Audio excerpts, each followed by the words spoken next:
புதுச்சேரியிலிருந்து நூதன முறையில் கடத்தி வரப்பட்ட மது பாட்டில்களை பறிமுதல் செய்த போலீசார் ஒருவரை கைது செய்துள்ளனர். திண்டிவனம் அடுத்த பெரும்பாக்கம் சோதனை சாவடியில் நள்ளிரவு 2 மணியளவில் மத்திய நுண்ணறிவு பிரிவு போலீசார் வாகன தணிக்கையில் ஈடுபட்டனர்.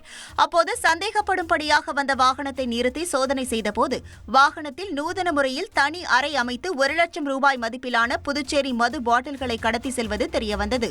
தொடர்ந்து மரக்காணத்தை சேர்ந்த ஐயப்பனை கைது செய்த போலீசார் வாகனத்தையும் பறிமுதல் செய்தனர்.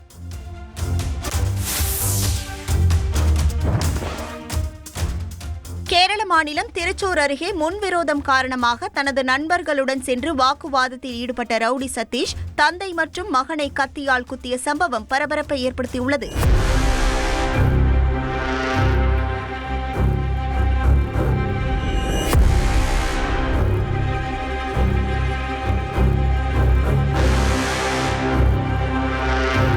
இதில் காயமடைந்த இருவரும் திருச்சூர் மருத்துவக் கல்லூரி மருத்துவமனையில் அனுமதிக்கப்பட்டுள்ள நிலையில் சம்பவம் குறித்து போலீசார் வழக்கு பதிவு செய்து விசாரணை நடத்தி வருகின்றனர்.